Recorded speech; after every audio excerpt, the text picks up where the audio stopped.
اللہ الرحمن الرحیم۔ شروع اللہ تعالیٰ کے نام سے جو بڑا ہی مہربان اور نہایت رحم کرنے والا ہے۔ ایک حدیث میں آیا ہے کہ جو شخص نماز کا اہتمام کرتا ہے تو حق تعالیٰ شانہ 5 طرح سے اس کا اکرام و اعزاز فرماتے ہیں۔ ایک یہ کہ اس پر سے رزق کی تنگی ہٹا دی جاتی ہے، دوسرے یہ کہ اس سے عذاب قبر ہٹا دیا جاتا ہے، تیسرے یہ کہ قیامت کو اس کے اعمال نامے دائیں ہاتھ میں دیے جائیں گے، جن کا حال سورہ الحاقہ میں مفصل مذکور ہے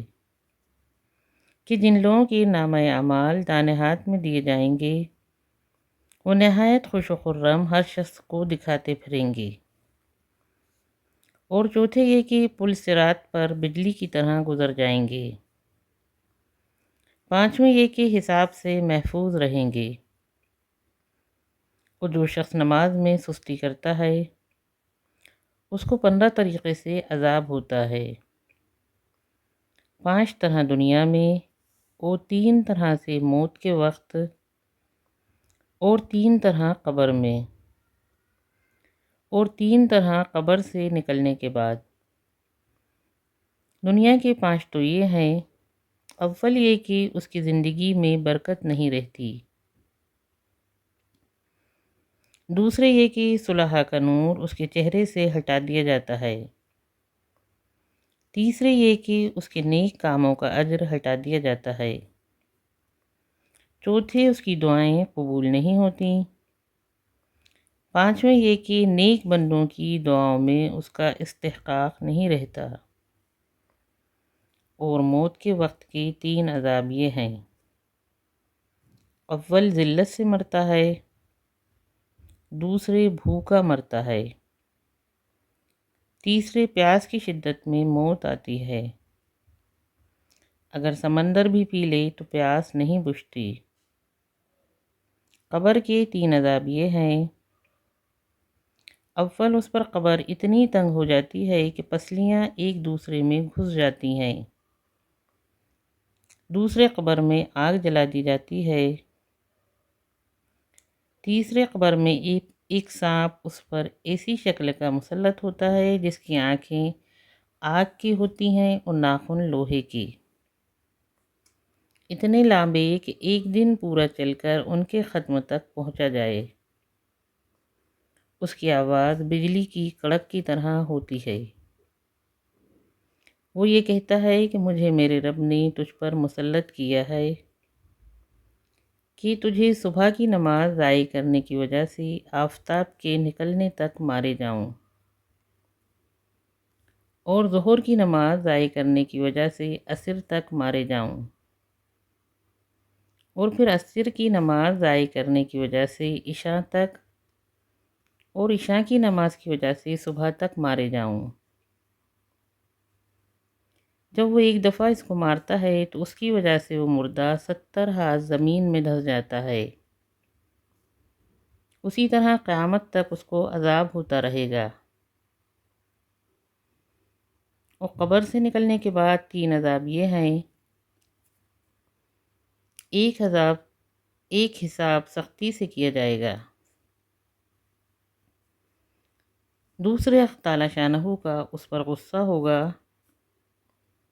تیسرے جہنم میں داخل کر دیا جائے گا۔ یہ کل میزان 14 ہوئی، ممکن ہے 15واں بھول سے رہ گیا ہو، اور ایک روایت میں یہ بھی ہے کہ اس کے چہرے پر 3 سطریں لکھی ہوئی ہوتی ہیں، پہلی سطر او اللہ کے حق کو ضائع کرنے والے، دوسری سطر او اللہ کے غصے کے ساتھ مخصوص، تیسری سطر جیسا کہ تو نے دنیا میں اللہ کے حق کو ضائع کیا، آج تو اللہ کی رحمت سے مایوس ہے۔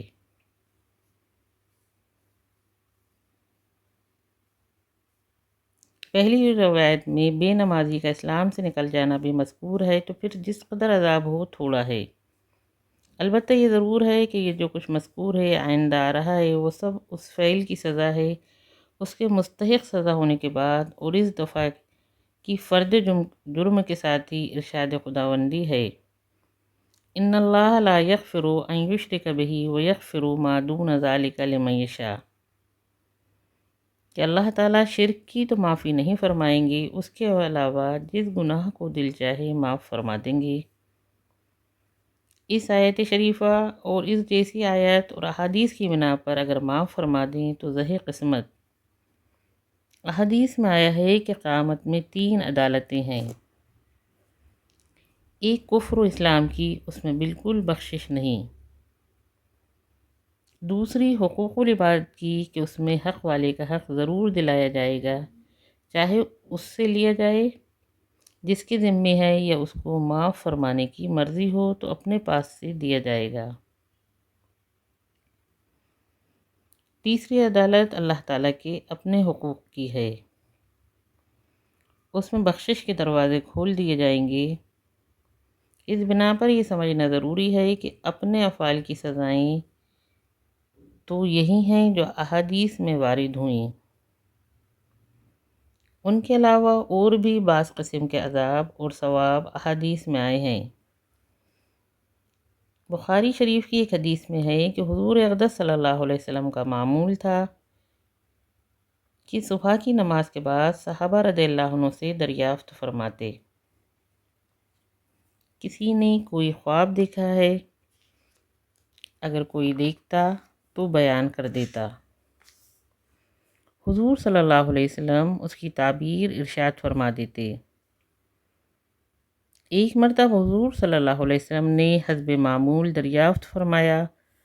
اس کے بعد ارشاد فرمایا کہ میں نے ایک خواب دیکھا ہے کہ 2 شخص آئے اور مجھے اپنے ساتھ لے گئے۔ اس کے بعد بہت لمبا خواب ذکر فرمایا جس میں جنت و دوزخ اور اس میں مختلف قسم کے عذاب لوگوں کو ہوتے ہوئے دیکھے۔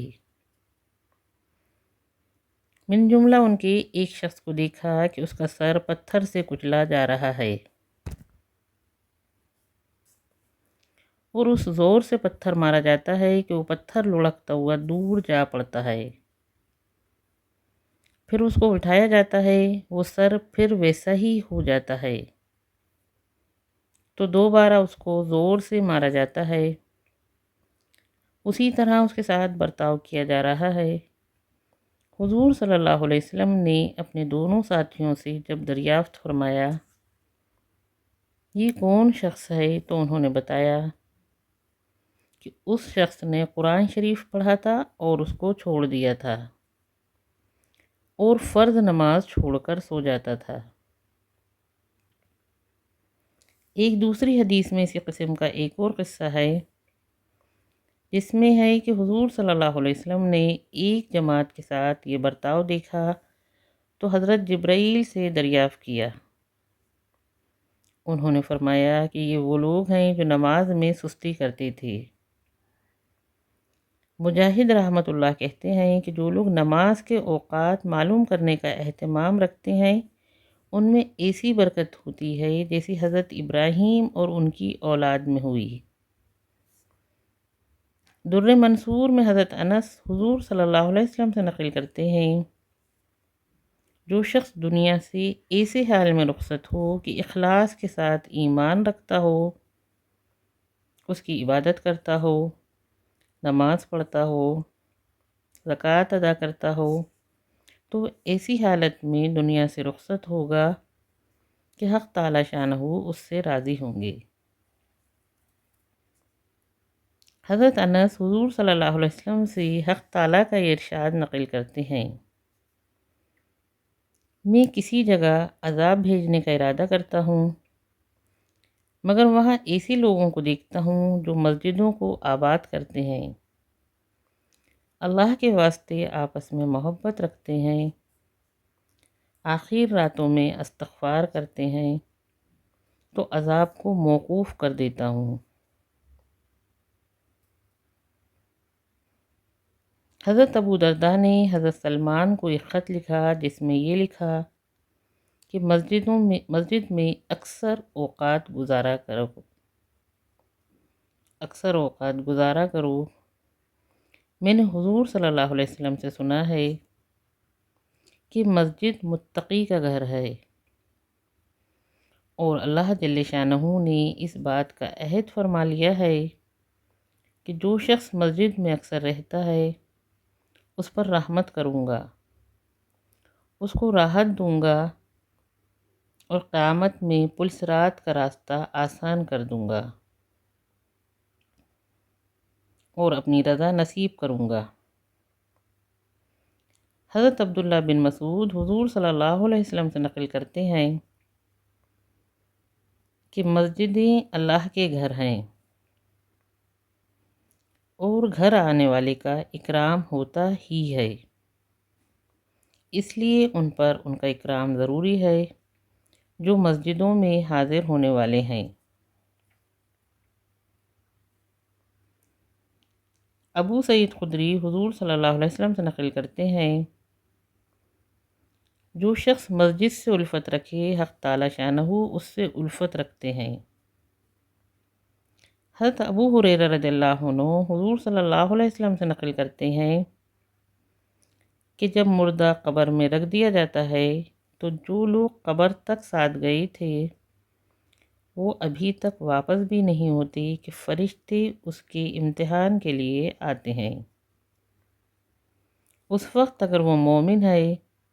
تو نماز اس کے سر کے قریب ہوتی ہے اور زکوٰۃ دائیں جانب اور روزہ بائیں جانب، اور باقی جتنے بھلائی کے کام کیے تھے وہ پاؤں کی جانب ہو جاتے ہیں اور ہر طرف سے اس کا احاطہ کر لیتے ہیں کہ اس کے قریب تک کوئی نہیں پہنچ سکتا۔ فرشتے دور ہی سے کھڑے ہو کر سوال کرتے ہیں۔ ایک صحابی رضی اللہ عنہ ارشاد فرماتے ہیں کہ جب حضور صلی اللہ علیہ وسلم کے گھر والوں پر خرچ کی کچھ تنگی ہوتی تو آپ صلی اللہ علیہ وسلم ان کو نماز کا حکم فرماتے اور یہ آیت تلاوت فرماتے: وَأْمُرْ أَهْلَكَ بِالصَّلَاةِ وَاسْتَبِرْ عَلَيْهَا لَا نَسْأَلُكَ رِزْقًا نَحْنُ نَرْزُقُكَ وَالْعَاقِبَةُ لِلتَّقْوَىٰ۔ اپنے گھر والوں کو نماز کا حکم کیجیے اور خود بھی اس کا اہتمام کرتے رہیے۔ ہم آپ سے روزی کموانا نہیں چاہتے، روزی تو ہم دیں گی،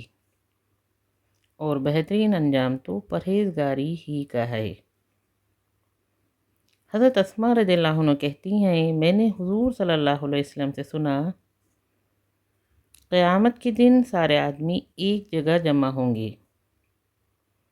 اور فرشتے جو بھی آواز دے گا سب کو سنائی دے گی۔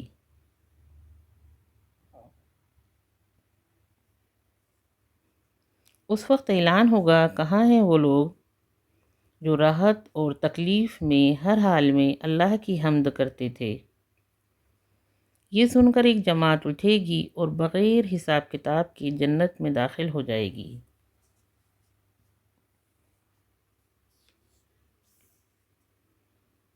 پھر اعلان ہوگا کہاں ہیں وہ لوگ جو راتوں کو عبادت میں مشغول رہتے تھے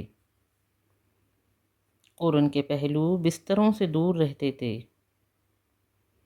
پھر ایک جماعت اٹھے گی اور بغیر حساب کتاب کے جنت میں داخل ہو جائے گی۔ پھر اعلان ہوگا کہاں ہیں وہ لوگ جن کو تجارت اور خرید و فروخت اللہ کے ذکر سے غافل نہیں کرتی تھی۔ پھر ایک جماعت اٹھے گی اور بغیر حساب کتاب کے جنت میں داخل ہو جائے گی۔ ایک اور حدیث میں بھی یہی قصہ آیا ہے، اس میں بھی یہی ہے کہ اعلان ہوگا آج محشر والے دیکھیں گے کہ کریم لوگ کون ہیں، اور اعلان ہوگا کہاں ہیں وہ لوگ جن کو تجارتی مشاغل اللہ کے ذکر اور نماز سے نہیں روکتے تھے۔ شیخ نصر سمرقندی نے تنبیہ الغافلین میں یہ حدیث لکھی ہے۔ اس کے بعد لکھا ہے کہ جب یہ حضرات بغیر حساب کتاب کے چھوٹ چکیں گے تو جہنم سے ایک عنق لمبی گردن ظاہر ہوگی جو لوگوں کو پھاندتی ہوئی چلی آئے گی۔ اس میں 2 چمکدار آنکھیں ہوں گی اور نہایت فصیح زبان ہوگی۔ وہ کہے گی کہ میں ہر اس شخص پر مسلط ہوں جو متکبر، بد مزاج ہو، اور مجمع میں سے ایسے لوگوں کو اس طرح چن لے گی جیسے کہ جانور دانہ چگتا ہے۔ ان سب کو چن کر جہنم میں پھینک دے گی۔ اس کے بعد پھر اسی طرح دوبارہ نکلے گی اور کہے گی کہ اب میں ہر اس شخص پر مسلط ہوں جس نے اللہ کو اور اس کے رسول کو ایذا دی۔ ان لوگوں کو بھی جماعت سے چن کر لے جائے گی۔ اس کے بعد سہ بارہ پھر نکلے گی اور اس مرتبہ تصویر والوں کو چن کر لے جائے گی۔ اس کے بعد جب یہ تینوں قسم کے آدمی مجمع سے چھٹ جائیں گے تو حساب و کتاب شروع ہوگا۔ کہتے ہیں کہ پہلے زمانے میں شیطان آدمیوں کو نظر آ جاتا تھا۔ ایک صاحب نے اس سے کہا، کوئی ایسی ترکیب بتا کہ میں بھی تجھ جیسا ہو جاؤں۔ شیطان نے کہا، ایسی فرمائش تو آج تک مجھ سے کسی نے بھی نہیں کی، تجھے اس کی کیا ضرورت پیش آئی؟ انہوں نے کہا، میرا دل چاہتا ہے۔ شیطان نے کہا، اس کی ترکیب یہ ہے کہ نماز میں سستی کر اور قسم کھانے میں ذرا پرواہ نہ کر، جھوٹی سچی ہر طرح کی قسمیں کھایا کر۔ ان صاحب نے کہا، میں اللہ سے عہد کرتا ہوں کہ کبھی نماز نہ چھوڑوں گا اور کبھی قسم نہ کھاؤں گا۔ شیطان نے کہا، تیرے سوا مجھ سے چال کے ساتھ کسی نے کچھ نہیں لیا۔ میں نے بھی عہد کر لیا کہ آدمی کو کبھی نصیحت نہیں کروں گا۔ حضرت ابی رضی اللہ عنہ فرماتے ہیں کہ حضور صلی اللہ علیہ وسلم نے ارشاد فرمایا، اس امت کو رفعت و عزت اور دین کے فروغ کی بشارت دو، لیکن دین کے کسی کام کو جو شخص دنیا کے واسطے کرے، آخرت میں اس کا کوئی حصہ نہیں۔ ایک حدیث میں آیا ہے، حضور اقدس صلی اللہ علیہ وسلم ارشاد فرماتے ہیں کہ میں نے حق تعالی شانہ کی بہترین صورت میں زیارت کی۔ مجھ سے ارشاد ہوا، محمد ملا اعلیٰ والے یعنی فرشتے کس چیز میں جھگڑ رہے ہیں؟ میں نے عرض کیا، مجھے تو علم نہیں۔ تو حق تعالی شانہ نے اپنا دست مبارک میرے سینے پر رکھ دیا، جس کی ٹھنڈک سینے کے اندر تک محسوس ہوئی، اور اس کی برکت سے تمام عالم مجھ پر منکشف ہو گیا۔ پھر مجھ سے ارشاد فرمایا، اب بتاؤ فرشتے کس چیز میں جھگڑ رہے ہیں؟ میں نے عرض کیا کہ درجہ بلند کرنے والی چیزوں میں، اور ان چیزوں میں جو گناہوں کا کفارہ ہو جاتی ہیں، اور جماعت کی نماز کی طرف جو قدم اٹھتے ہیں ان کے ثواب میں، اور سردی کے وقت وضو کو اچھی طرح سے کرنے کے فضائل میں،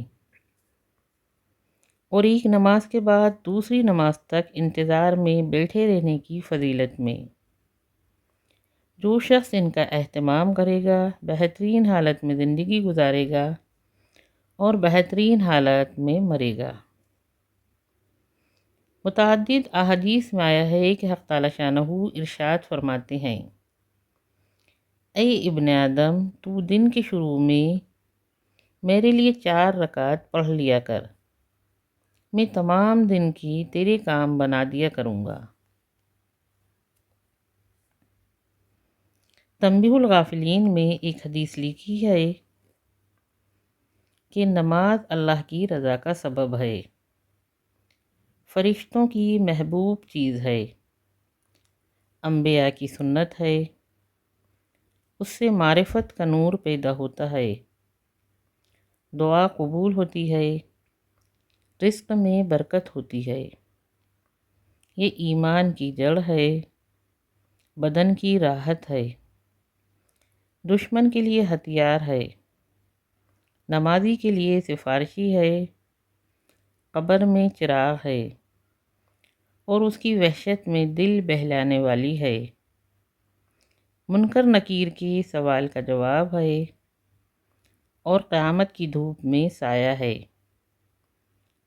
اور اندھیرے میں روشنی ہے، جہنم کی آگ کے لیے آڑ ہے، اعمال کے ترازو کا بوجھ ہے، پل صراط پر جلدی سے گزرنے والی ہے، جنت کی کنجی ہے۔ حافظ ابن حجر نے منبہات میں حضرت عثمان غنی رضی اللہ عنہ سے نقل کیا ہے کہ جو شخص نماز کی محافظت کرے، اوقات کی پابندی کے ساتھ اس کا اہتمام کرے، حق تعالی شانہ 9 چیزوں کے ساتھ اس کا اکرام فرماتے ہیں۔ اول یہ کہ اس کو خود محبوب رکھتے ہیں، دوسرے تندرستی عطا فرماتے ہیں، تیسرے فرشتے اس کی حفاظت فرماتے ہیں، چوتھے اس کا دل نرم فرماتے ہیں، ساتویں وہ پل صراط پر بجلی کی طرح سے گزر جائے گا، آٹھویں جہنم سے نجات فرما دیتے ہیں، نویں جنت میں ایسے لوگوں کا پڑوس نصیب ہوگا جن کے بارے میں لا خوف علیہم ولا هم یحزنون وارد ہے، یعنی قیامت میں نہ ان کو کوئی خوف ہوگا نہ وہ غمگین ہوں گے۔ حضور صلی اللہ علیہ وسلم کا ارشاد ہے، نماز دین کا ستون ہے اور اس میں 10 خوبیاں ہیں، چہرے کی رونق ہے، دل کا نور ہے، بدن کی راحت اور تندرستی کا سبب ہے، قبر کا انس ہے، اللہ کی رحمت اترنے کا ذریعہ ہے، آسمان کی کنجی ہے، اعمال ناموں کی ترازو کا وزن ہے کہ اس سے نیک اعمال کا پلڑا بھاری ہو جاتا ہے، اللہ کی رضا کا سبب ہے، جنت کی قیمت ہے اور دوزخ کی آڑ ہے۔ جس شخص نے اس کو قائم کیا اس نے دین کو قائم رکھا، اور جس نے اس کو چھوڑا اپنے دین کو گرا دیا۔ ایک حدیث میں وارد ہوا کہ گھر میں نماز پڑھنا نور ہے، نماز سے اپنے گھروں کو منور کیا کرو۔ اور یہ تو مشہور حدیث ہے کہ میری امت قیامت کے دن وضو اور سجدے کی وجہ سے روشن ہاتھ پاؤں والی، روشن چہرے والی ہوگی، اسی علامت سے دوسری امتوں سے پہچانی جائے گی۔ ایک حدیث میں آیا ہے کہ جب آسمان سے کوئی بلا آفت نازل ہوتی ہے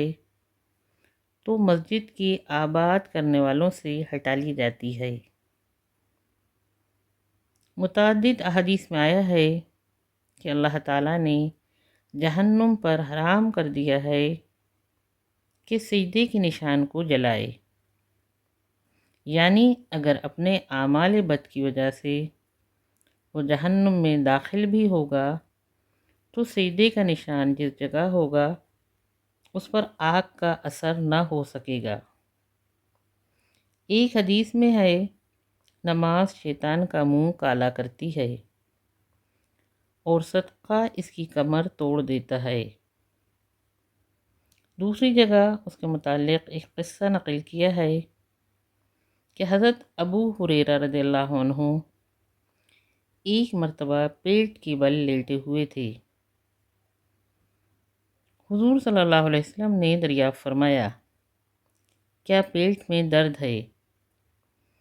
عرض کیا، جی ہاں۔ فرمایا، اٹھ نماز پڑھ، نماز میں شفا ہے۔ حضور اقدس صلی اللہ علیہ وسلم نے ایک مرتبہ جنت کو خواب میں دیکھا تو حضرت بلال رضی اللہ عنہ کی جوتوں کی گھسیٹنے کی آواز بھی سنائی دی۔ صبح کو حضور صلی اللہ علیہ وسلم نے پوچھا کہ تیرا وہ خصوصی عمل کیا ہے جس کی وجہ سے جنت میں بھی تو دنیا کی طرح سے میرے ساتھ ساتھ چلتا رہا؟ عرض کیا کہ رات دن میں جس وقت بھی میرا وضو ٹوٹ جاتا ہے تو وضو کرتا ہوں، اس کے بعد تحیۃ الوضو کی نماز جتنی مقدور ہو پڑھتا ہوں۔ سفیر رحمۃ اللہ نے کہا ہے کہ صبح کی نماز چھوڑنے والے کو ملائکہ او فاجر سے پکارتے ہیں، اور ظہر کی نماز چھوڑنے والے کو او خسارے والے سے، اور عصر کی نماز چھوڑنے والے کو عاصی سے، اور مغرب کی نماز چھوڑنے والے کو کافر سے، اور عشاء کی نماز چھوڑنے والے کو او مدی یعنی اللہ کا حق ضائع کرنے والے سے پکارتے ہیں۔ علامہ شعرانی فرماتے ہیں کہ یہ بات سمجھ لینا چاہیے کہ مصیبت ہر اس آبادی سے ہٹا دی جاتی ہے کہ جہاں کے لوگ نمازی ہوں، جیسا کہ ہر اس آبادی پر نازل ہوتی ہے جہاں کے لوگ نمازی نہ ہوں۔ ایسی جگہوں میں زلزلوں کا آنا، بجلیوں کا گرنا، مکانوں کا دھس جانا کچھ بھی مستبعد نہیں، اور کوئی یہ خیال نہ کرے کہ میں تو نمازی ہوں، مجھے دوسروں سے کیا غرض، اس لیے کہ جب بلا نازل ہوتی ہے تو عام ہوا کرتی ہے۔ خود حدیث شریف میں مذکور ہے، کسی نے سوال کیا کہ ہم لوگ ایسی صورت میں ہلاک ہو سکتے ہیں کہ ہم میں صلحاء موجود ہوں؟ حضور صلی اللہ علیہ وسلم نے ارشاد فرمایا، ہاں، جب خباثت کا غلبہ ہو جائے، اس لیے کہ ان کے ذمے یہ بھی ضروری ہے کہ اپنی وسعت کے موافق دوسروں کو بری باتوں سے روکیں اور اچھی باتوں کا حکم کریں۔